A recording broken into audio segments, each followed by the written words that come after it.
আশা কর্মী। এবারে গড়িয়া পঞ্চশায়রে বৃদ্ধা খুনের কিনারা করল পুলিশ।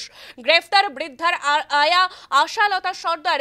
খবর ইতিমধ্যে উঠে আসছে, নরেন্দ্রপুরের ভাড়া বাড়ি থেকে গ্রেফতার করা হয়েছে বৃদ্ধার আয়া আশালতা সর্দারকে। গ্রেফতার আয়ার সঙ্গী মোহাম্মদ জালাল মীর। মধ্যেই যে খবর উঠে আসছে, গড়িয়া পঞ্চশায়রে বৃদ্ধা খুনের কিনারা। গ্রেফতার বৃদ্ধার আয়া আশালতা সর্দার। নরেন্দ্রপুরের ভাড়া বাড়ি থেকে গ্রেফতার করা হয়েছে তাকে। এর পাশাপাশি গ্রেফতার আয়ার সঙ্গী মোহাম্মদ জালাল মীর। ঢোলাহাটা থেকে গ্রেফতার জালাল মীর।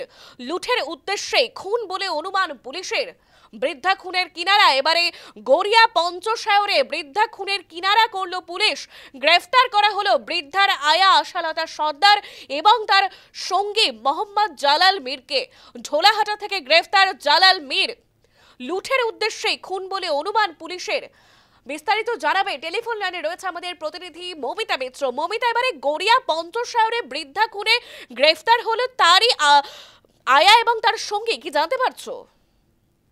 গতকালের এই ঘটনা এবং যেরকমটা দেখা গিয়েছিল যে পঞ্চশায়র থানা এলাকার যিনি বাসিন্দা ছিলেন বিজয়া দাস, তার হাত পা বাঁধা অবস্থায় দেহ উদ্ধার হয়। এমনকি তার শরীরে যে সমস্ত গয়না ছিল, হাতের আংটি, সমস্ত কিছুই হাতিয়ে নেওয়া হয়েছিল। এবং সেই বৃদ্ধা খুনের ঘটনায় ইতিমধ্যে কিনারা করেছে পুলিশ। দুজনকে এখনো পর্যন্ত গ্রেফতার করা হয়েছে। সদ্য কাজে যোগ দিয়েছিলেন একজন আয়া, একটি আয়া সেন্টার থেকে তাকে নিয়োগ করা হয়েছিল। সেই আয়াকে গ্রেফতার করা হয়েছে, যার নাম হচ্ছে আশালতা সর্দার, এবং তার এক সঙ্গী রয়েছেন মোহাম্মদ জালাল মীর। এই দুজনকে গ্রেফতার করা হয়, যেটা পুলিশ মনে করা হচ্ছে যে মূলত যেহেতু বৃদ্ধ বয়স্ক দম্পতি তারা একাই থাকতেন বাড়িতে, সেক্ষেত্রে সেই সুযোগ নিয়ে কোথাও গিয়ে সম্পত্তি হাতানো বা বিভিন্ন হাতানোর উদ্দেশ্যেই খুন করা হয়েছে। এবং শুধুমাত্র খুন করাই নয়, খুন করার পরে তার বিশাল শরীরের সমস্ত গয়না ছিল সেগুলো হাতিয়ে নিয়ে পালায় এই দুজন।